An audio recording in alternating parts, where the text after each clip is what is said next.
Giingon nila ang tinuod nga lider makita siyang pulong ug dili lang kini sa iyang buhat. Pagkadungog nako ni nga kasabihan, nakaingon ko mao gyud kini si Dr. Archer Campoy. Akong itandi ang iyang pagtulunan ngadto sa usa ka gagmayng bato nga itambog sa tubig. Ang iyang mga pagtudlo kanamo bahin sa parliamentary procedure dili lang kay mga yanong lagda. Kini sama sa mga balod nga mikaylap nga nagdala og kahusay, respeto ug epektibo nga komunikasyon sa atong mga diskusyon sa tuwang mga organisasyon ug bisan gani sa atong panglantaw sa demokrasya. Ang mga motion ug second dili lang kay mga technical nga termino. Kini ang mga importanteng himan nga iyang itudlo kanato para makapakita kita sa atong mga ideya sa matinahuron ug organisado nga paagi. Apan, ang tinuod nga kagasa ni Dr. Campoy kay ang iyang ihimlo gawa sa classroom. Di nakasaksi ko sa iyang tinuod nga kabuutan ngadto sa mga timawa.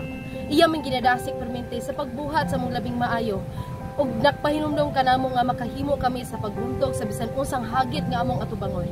Ug ang usa sa di na ko mahikalimtang panghitabo mao ang kinasingkasing nga pagdunol ni Sir Campoy sa mua og pamiliti para lang makauli kami sa mong tagsa-tagsa ka panimalay nga luwas. Usa ra kini kayano nga buhat apan dako og kalugan para namo. Mao sa walay duha-duha ang iyahang kalampusan sa kinabuhi mao ang usa sa kong giila nga inspirasyon. Kalampusan nga dili masugod sa iyang mga nabuhat kundi sa paagi sa iyang pagtrato sa uban nga puno sa gugma, respeto ug kasing-kasing. Karon, kini nga balod padayon sa pagkailap. Ang iyang mga leksyon madala sa atong trabaho, sa atong mga komunidad ug sa atong pagpakiglamdigit sa kalibutan. Kasi Dr. Campoy wala lang kay nagtudlo nato og mga lagda sa usa ka libro, kundi sa pagpalig-on sa atong mga katapos sa pag-apil nga adunay kahulugan, respeto sa bisan unsang panaghiskon. Dr. Archer Campoy, daghang salamat sa imong dili matukib nga impluwensya kanamo.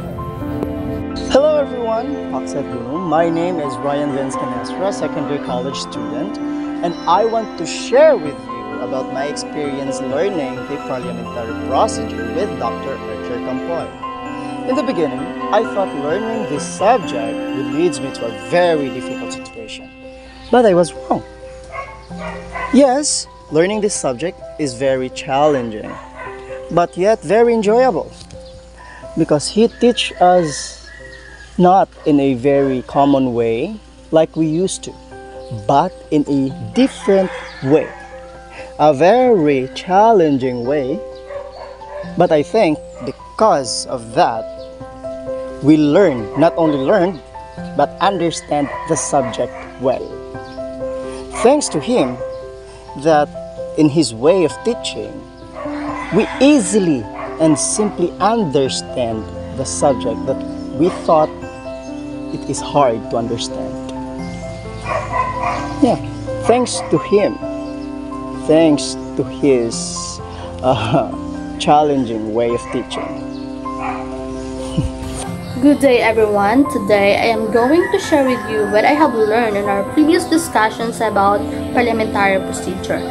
Simply and directly, it is all about how important the parliamentary procedure in conducting meetings to avoid biases and to make the meeting perform perfectly, or it is well organized.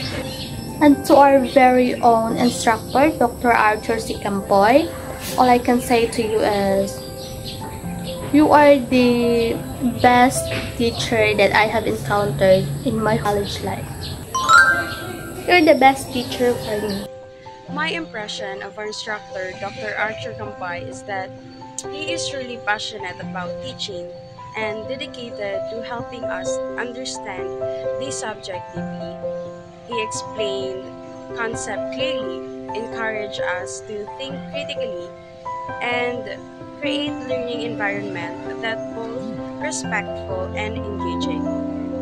I appreciate how approachable and supportive he is, always willing to answer questions and provide guidance.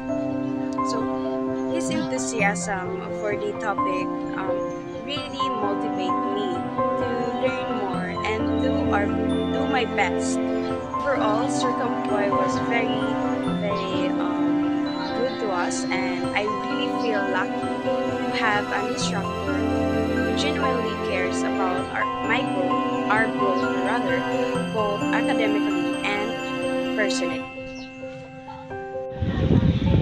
So hi everyone, especially to our dearest instructor. Hi sir. So karon so walay paglangay-langay ug so walay pagduha-duha, ako anang hisgutan ang ako ang first impression about kay sir.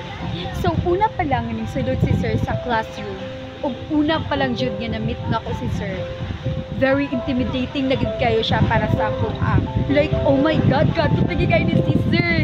Pagsulod pa lang ni sir, ganda na siyang paglasang nako. Dadala pa din siya sa kapatiyang mga sinsilyo ang sulod. Pagsulod niya, straight na kaayo.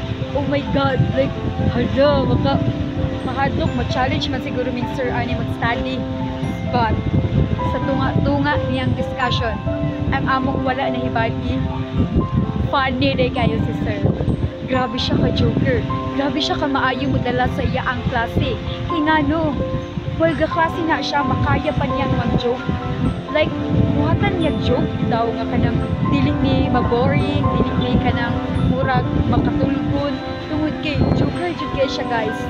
Ang among pagkaila kay sir kay makahadlok kay siya pero wala na mo nailan nga joker kay siya.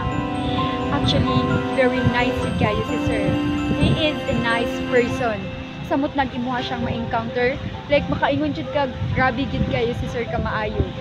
You know what guys, na-encounter na mo si sir, nakalang nagkuyog jud min sir, dito jud sa amo ang shooting, sa amo ang film. And, kinsay mag-expect nga dapat kami ang magkuan, dapat siya ang amo ang paisna ko na mo siya. Amo siya ang kanang tarungon, ang pindot ang amo ang pag-approach kay sir, kay tungod kami ang nagabala siya, amo ang atimanon si sir. But guys, you know what? Grabe yun kayo si sir. Kaya nga no, si sir pag yun ang nag-ingon sa mo nga, uy, langaon, raka mo, basing gigutom na mo nga, kay mga snacks ka. Well, sa tunga-tunga sa mong film mo, ana si sir, ay, mga snacks ka, kay basing gigutom na mo. Oh my God, that's very, like, nindot kayo siya sa mo, bitaw nga kanang, imbis kami ang wingon anak kay sir, dapat may nga ni sir, basing gigutom na ka sir, wala lang na kay story ba sir, kay dagan kayo si sir, o kapunod, tapos kami kaabala, pag hindi ka sir, ang mga siya i-apil-apil. So guys, grabe yung kayo siya, hindi ka balog mo guys, naabot kami dito sa isang kanan, grabe, naulaw yung kayo sir, naulaw yung kayo sir, kay grabe, iyahang gasto, iyahang pag-ibusang yanan, oh my God, the nice kayo siya guys, kay nindot yung kayo yung mga approach si sir, and you know, katungaan namin sa, kung pauli namin, that thing na, tagaan miniyaog ka ng Pasay kay basin layo ang among boarding house, which is grabe kay impact sa amo nga siguro madala-dala gyud namo siya hangtod sa amo ang pagtigulang. Okay, like dili gid siya namo malimtan bitaw, hindot kay siya, and kung naaman may maistorya sa mga lain, amo jud istorya gyud, grabe gyud kamayo si sir. Thank you sir. Edukasyon ay kayamanang tunay. Gabay na kabataan tungo sa tagumpay. Sa pangarap natin, ito'y hagdanan at tulay. Guro'y ilaw na walang kapantay. Sa kanilang aral, buhay ay husay. Tulad ng bituin, sila'y umaalalay. Kaya't Sir Campoy, salamat sa gabay. Kaya't mag-aral ang buong sigasin. Tagumpay ay abot kahit anong ligalig. Pagkat sa dulo ng landas na karunungan, ay kinabukasang may dangal at kasiyahan ang makakamtan. Giingon nila ang tinuod nga lider, makita siyang pulong ug dili lang kini sa iyang buhay. Pagkadungog na ko nga kasabihan, nakaingon ko, maagyod kini Dr. Archer Campoy. Dr. Archer Campoy. Hi sir. Dr. Archer C. Campoy. Sir Campoy, salamat sa gabay.